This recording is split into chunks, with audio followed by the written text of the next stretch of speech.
Olá pessoal, se inscrevam e ative as notificações para ajudar nas divulgações. O ingresso do Brasil como membro pleno da Organização para a Cooperação e Desenvolvimento Econômico, o CDI, tratado entre o presidente Jair Bolsonaro e o presidente norte-americano Donald Trump na viagem oficial aos Estados Unidos, deverá atrair investimentos estrangeiros e pode viabilizar a agenda de reformas econômicas liberalizantes. Essa é a expectativa de analistas que acompanham as relações políticas, econômicas e comerciais entre os dois países. Para Diego Bonomo, gerente executivo de assuntos internacionais da Confederação Nacional da Indústria CNI, entrar no CDI ajuda a acelerar o processo de reformas internas, no sentido de modernização e abertura da economia, porque que nos vincula internacionalmente a um tratado.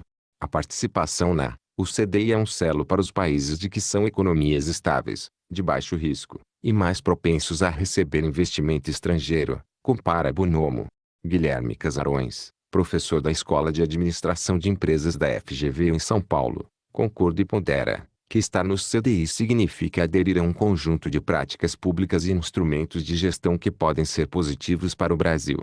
Fernando Ribeiro, da área de Comércio Exterior e Investimentos do Instituto de Pesquisa Econômica Aplicada, IPEA, assinala que a entrada o CDI é uma decisão geopolítica que tem como consequência cumprir uma lista longa de requisitos e poderá trazer como benefício recuperar o grau de investimento.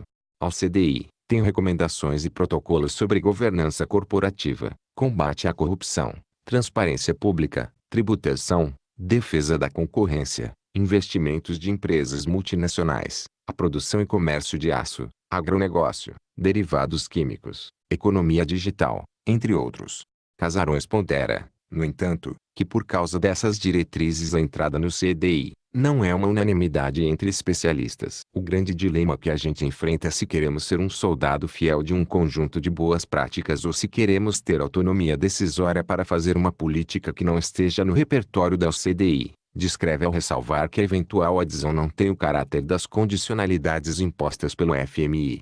Ele acrescenta que o ingresso na organização não gera empregos de um dia para o outro, mas cria condições para que com a entrada de investimentos possa haver mais oferta de empregos no futuro. Reformas. O cientista político David Fleischer, nascido em Washington, capital dos Estados Unidos, e naturalizado brasileiro, está de acordo com análises positivas sobre a eventual entrada do Brasil o CDI. Os economistas estão certos quando dizem que vai ajudar ao Brasil recuperar o grau de investimento e atrair novos investimentos. Fleischer avalia que, independente da entrada no CDI, os norte-americanos estão prontos para investir, mas antes esperam que o Brasil encontre equilíbrio fiscal e mudem o patamar de endividamento público. A reforma da Previdência é chave, destaca. Isso vai abrir uma enxurrada de investimentos nacionais e internacionais, prevê. Em junho de 2015, o Itamaraty assinou um acordo de cooperação com a CDI, com vistas à entrada do Brasil como membro pleno da organização, onde já era considerado parceiro-chave junto com os demais membros do BRICS, Rússia, Índia, China e África do Sul. Ao CDI, com sede em Paris, França, tem origem no final da década de 1940 e foi criada para gerenciar a cooperação econômica dos norte-americanos ao Japão, à Coreia e aos países da Europa Ocidental após a Segunda Guerra Mundial. Plano Marshall. Além do Brasil, outros países sul-americanos têm pretensão de entrar no CDI. Argentina, Colômbia e Peru, México e Chile já são membros efetivos. Discurso bem recebido. David Fleischer afirma que a performance do ministro da Economia Paulo Guedes durante a viagem aos Estados Unidos foi bem acolhida pelos norte-americanos, especialmente na Câmara de Comércio. Com as pessoas que eu conversei em Washington, a impressão era de que o discurso foi bem recebido. Foi bastante franco e mostrou que o Brasil está no caminho das reformas e que está querendo abrir mais sua economia e que está aberto a novos investimentos.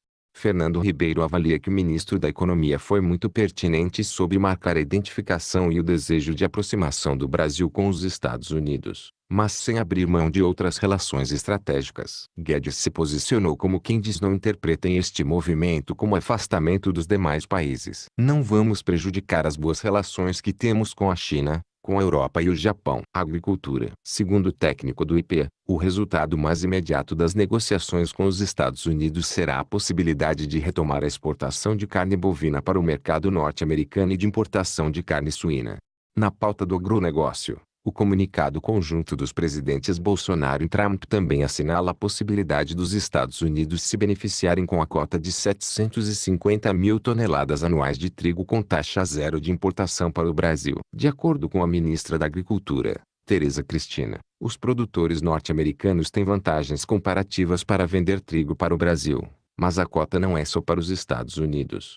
Durante a passagem nos Estados Unidos, Tereza Cristina tentou atrair as empresas norte-americanas para investimentos necessários em infraestrutura que melhorem o desempenho do agronegócio. A agricultura brasileira está no caminho certo, mas o grande gargalo é a infraestrutura. É fundamental, para que o agronegócio continue sendo bem-sucedido e tenha competitividade nos mercados internacionais, que tenhamos novos projetos de ferrovias, hidrovias, rodovias, armazenagem, irrigação e energia, divulgou a assessoria da ministra Turismo. O Ministério do Turismo, por sua vez, comemora o anúncio de não exigência de vistos prévios para a entrada, por até 90 dias, de visitantes norte-americanos, como também canadenses, australianos e japoneses. Em nota, o MITUR cita dado da Organização Mundial do Turismo (OMT), segundo a qual medidas de facilitação de visto podem ampliar em 25% o fluxo de turistas. Em 2017,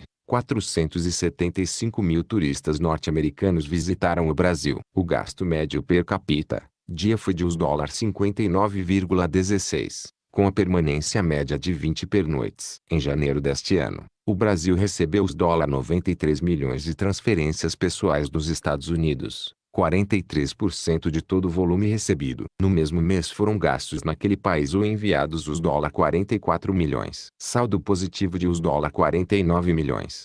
Integração. Além do agronegócio, turismo e das transferências pessoais, Diego Bonomo, da CNI, acrescenta que a relação de comércio e investimento com os Estados Unidos é de alta qualidade, e com muita integração de cadeias, principalmente entre empresas industriais e de prestação de serviços. De acordo com o Ministério da Economia, 58,5% do valor das exportações brasileiras para os Estados Unidos no ano passado foram de produtos manufaturados, e 20,7% foram de produtos semi-manufaturados. A contabilidade oficial do comércio exterior indica que os Estados Unidos é o segundo principal parceiro comercial do Brasil, tanto em exportações quanto em importações. No ano passado, a corrente comercial entre os dois países foi de US$ 57,7 bilhões. A balança comercial no ano passado foi negativa em US$ 193 milhões. O valor das importações superou o das exportações. Conforme dados do Banco Central, o volume de investimentos diretos dos Estados Unidos no Brasil foi de US$ 7,4 bilhões em 2018, 16% do total de ingressos brutos no ano passado. 7 de cada 10 dólares investidos pelos americanos no Brasil durante 2018 foram em serviços, os $5,1 bilhões, com destaque para o subsetor de tecnologia da informação, os $1,3 bilhões. Como indicam as tabelas do BC sobre investimentos diretos no país, participação no capital, distribuição conjunta por país e setor, o maior ingresso de capital americano nesta década ocorreu em 2012, os $12,3 bilhões ou 20% dos investimentos estrangeiros. Isso é tudo. Obrigado por assistir e se inscrever. News Brasil 17 agradece.